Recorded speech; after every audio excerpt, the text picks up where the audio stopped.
इसके पीछे के षड्यंत्रकारियों को बख्शा नहीं जाएगा। जोरदार धमाका हुआ है, वहाँ पर इतनी जोरदार तेज आवाज आई कि एकदम से शॉक्ड हो गए।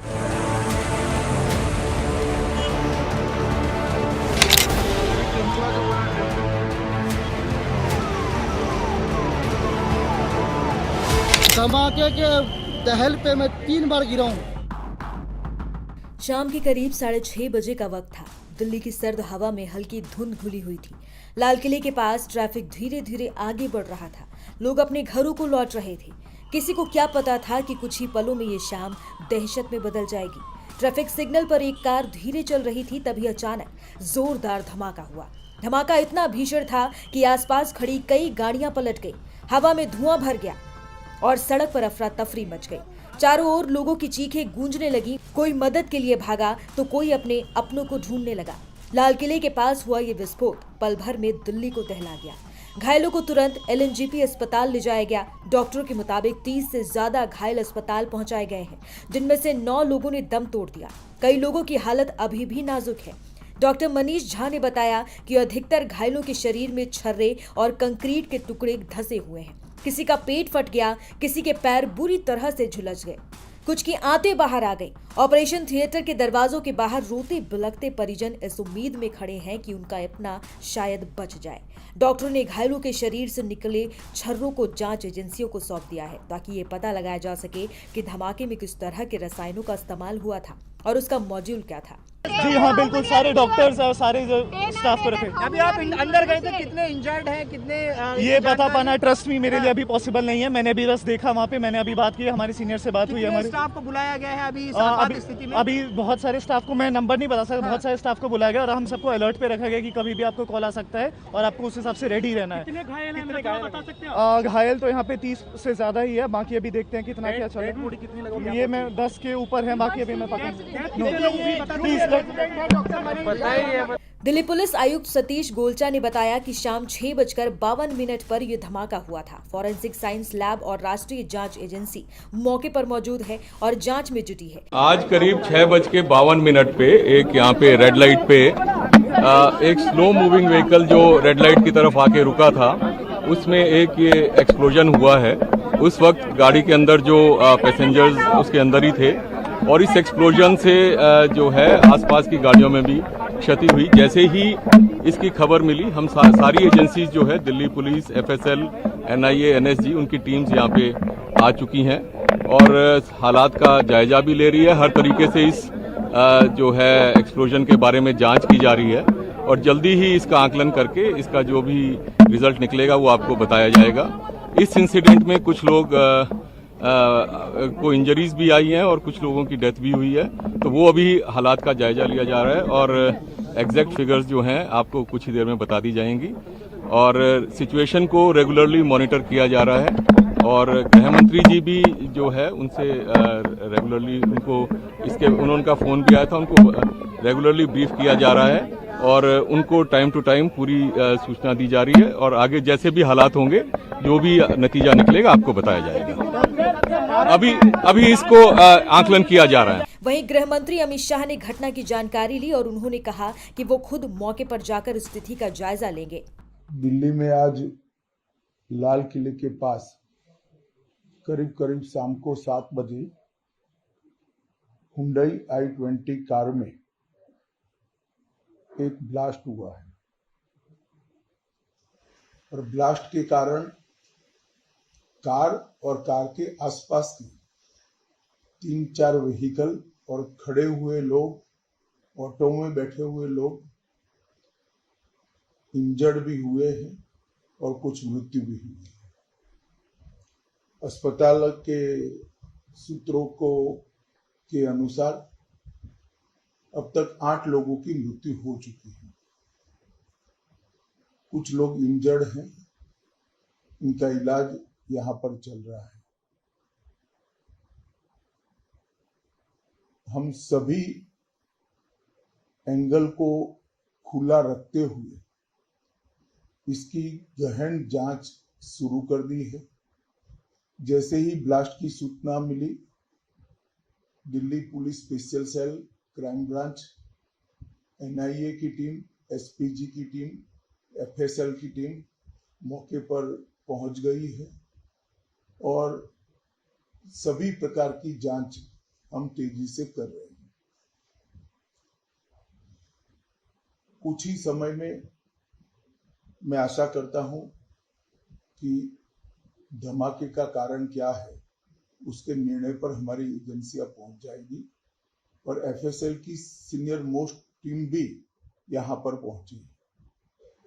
धमाके की सूचना आने के बाद तुरंत ही माननीय प्रधानमंत्री जी का मुझे फोन आया था।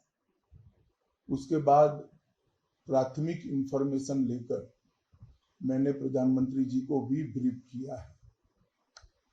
अभी यहां से मैं घटनास्थल पर जाने के लिए निकल रहा हूं और कल एक बड़े सवेरे ही सीनियर लोगों की टीम के साथ गृह मंत्रालय में बैठक कर इसकी डिटेल जांच की जाएगी। सर, आपको लगता है कि इस हमले के पीछे जो ब्लास्ट हुआ इसके पीछे कोई आतंकी हमला है या कोई भी प्लानिंग यहाँ पर की जा रही है?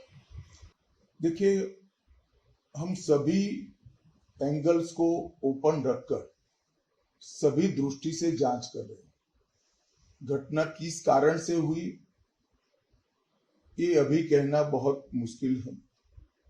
जब तक विस्फोट के स्पॉट पर से जो स्पेसिमेंस मिलेंगे, इसका जब तक एफएसएल का एनालिसिस, एनएसजी का एनालिसिस नहीं होता, इसके बारे में कुछ भी कहना दिक्कत है। मगर हम किसी भी एंगल को बंद नहीं मानते हैं। सभी एंगल का हम दृढ़ता के साथ आगे जांच करें। लाल किला, जो आजादी की गूंज का प्रतीक है, आज खामोश और उदास है। जहां कभी तिरंगा लहराता है, वहां आज खून के निशान हैं। ये सिर्फ एक हादसा नहीं है, बल्कि उन परिवारों के सपनों का मलबा है जो बस एक आम दिन के बाद घर लौट रहे थे। दिल्ली एक बार फिर दहली है और सवाल अब भी वही है, हम कब तक दहलते रहेंगे? एलएनजेपी की जो मॉर्चरी है वहाँ पर कई लोग अपने को ढूंढने के लिए पहुँचे और यहाँ पर एक शख्स हैं जो जिनके जो रिश्तेदार जो है उनकी डेड बॉडी यहाँ पर उन्होंने शिनाख्त की है। आपका नाम क्या है? रामदेव साहनी। सानी जी, जो आप अंदर होके आए हैं, किसकी बॉडी थी? आपके परिवार के किस सदस्य? भतीजा था, भतीजा। क्या नाम था उनका? पंकज साहनी। अच्छा, वो क्या काम करते थे? वो टैक्सी चला रहे थे, ओला। अच्छा, जब ये हादसा हुआ वहाँ उस इलाके में टैक्सी चलाने का काम करते हैं? अच्छा, तो अब उनकी शिनाख्त किस तरीके से हुई है? पुलिस ने आपको कब सूचना दी? रात को सूचना दी थी। अच्छा, पता लग गया था, होलिया पूछे, बताए तो बताए, फिर हम लोग यहाँ आए। रात डेट वो मर तो गया था रात में ही। अब डेट पोस्टमार्टम हो गया, डेड बॉडी दे दी है। कैसी हालत में है बॉडी? बॉडी तो ये आधी ये वाले हिस्से खत्म है, बाकी तो मर ही गए। अब क्या कर सकते हैं हम। पंकज की उम्र कितनी थी? 22 साल। और परिवार में कौन है उनके? उनके दो, एक भाई छोटा है और 2 बहनें छोटा है। अच्छा, शादीशुदा थे? नहीं, शादी की तो बात विचार चल रही थी। हाँ। तो अभी शादी हुई नहीं। कहाँ, दिल्ली में कहाँ रहते थे वो? उपकार बिहार। अच्छा, तो दिल्ली से ही हैं वो? हाँ, दिल्ली है तो बिहार के। अच्छा, बाकी दिल्ली में रहते हैं, घर मकान सब बना रखे। अच्छा, आप उनके क्या लगे? चाचा? चाचा। इस वक्त हम एलएनजेपी हॉस्पिटल की जो मॉर्चरी है उसके बाहर खड़े हैं। आप देख सकते हैं मीडिया कर्मियों की यहाँ पर किस तरीके से तमाम लोग खड़े हैं। बहुत से अभी बताया जा रहा है कि अंदर जो है 4 डेड बॉडीज़ हैं और बहुत से लोग ऐसे हैं जिन्होंने अपने को तो खोया ही है, लेकिन कुछ लोग जो हैं लापता भी हैं। उनको ढूंढते हुए उनके परिवार वाले यहाँ आ पहुँचे हैं। उनमें से एक शख्स है, उनसे हम बात करने की कोशिश करते हैं। सर, आपका नाम क्या है? जी, नाम मेरा इदरीस है। इदरीस जी, आप किसको ढूंढने यहाँ आए हैं? जी, भतीजा है मेरा, जुम्मन नाम का। आप दिखाइए तस्वीर आप उनकी। तो यहाँ पर जुम्मन जो है इनके भतीजे हैं इदरीस जी के, और वो उनको ढूंढने यहाँ आए हैं। ये क्या करते हैं और कब से गायब हुए? ये बैटरी रिक्शा चलाते हैं। 5 बजे घर से निकले थे। एक्चुअली लाल किले पे सवारी ढोते हैं, तो वहाँ से टूरिस्ट वगैरह उठाते हैं। अब इनका मोबाइल जब से बंद है, और जब समाचारों में सुना तो मोबाइल ट्राई करा। 7 बजे से मोबाइल बंद आ रहा। बैटरी में GPS लगा था, तो हमने ट्रैक्स करा। 7:30 बजे चालू था बैटरी रिक्शा, तो 9:30 तक रहा। मतलब उसके बाद ये 9:30 पे उसकी सिस्टर गई, इसकी जो भेजा, तो कर्मचारियों में अंदर नहीं जाने दिया। बोले आप वहाँ नहीं जा सकते हो, बैरिकेड लगा दिए थे। बोले आप हॉस्पिटल देखो। 8 बजे से यहाँ अर्बन हॉस्पिटल है। अर्बन में देखा, कंफर्म करा, लिस्ट देखी, कुछ पता नहीं। अब यहाँ है, यहाँ से भी कुछ कंफर्म नहीं है। अब कहाँ जाएं, किधर जाएं, समझ भी नहीं आ रहा। थाने गए हैं, पुलिस वालों से कोई बात हुई है? अस्पताल में क्या बता रहे हैं? अस्पताल में जी लिस्ट आ जाएगी, देखो उसे कंफर्म करो। और थाने जो है लाल किले के सामने वाला चांदनी चौक लगता है शायद, वहाँ पे कंप्लेंट दर्ज कराई है। अच्छा। तो वो भी बोल रहे करते हैं, देखते हैं, सर्च करते हैं। इद्रिस की उम्र कितनी है? परिवार में कौन कौन है? जुम्मन की उम्र जुम्मन की उम्र 32 है और जो है इनके 3 बच्चे हैं। अच्छा। एक 12 साल का लड़का है और बाकी लड़कियां हैं। इनकी बीवी विकलांग है। अच्छा जी जी। तो आप कह रहे हैं कल से ही इनसे कांटेक्ट नहीं हो पाया है, लापता है, और वो उसी इलाके में ई रिक्शा चलाते थे? हाँ जी, वहाँ से आते थे जमुना पार शादरी से और उसी साइड में चलाते थे। अच्छा, चलिए उम्मीद करते हैं कि जल्दी आपके भतीजे जो हैं मिल जाएं आपको। और तो यहाँ पर बहुत से लोग ऐसे हैं जिन्होंने अपने अपनों को ढूंढने के लिए वो यहाँ पर पहुँचे और एक रास्ता उन्हें यहाँ मोर्चरी नज़र आया है। यहाँ पर भी जो अंदर डेड बॉडीज़ हैं उन पे पहचान करने की अंदर कोशिश कर रहे हैं, लेकिन यहाँ पर जैसे कि आपने सुना जुम्मन वो यहाँ नहीं मिले हैं। वो परेशान हैं कि रास्ता खोज रहे हैं कि कैसे तैसे उनको ढूंढा जाए। बहरहाल ऐसे बहुत सी कहानियाँ हैं जो कल दर्दनाक हादसे में जिन्होंने अंतिम सांस ली, और बहुत से लोग हैं जो लापता भी हैं। फ़िलहाल दिल्ली से मैं जया कौशिक, NDTV इंडिया के लिए।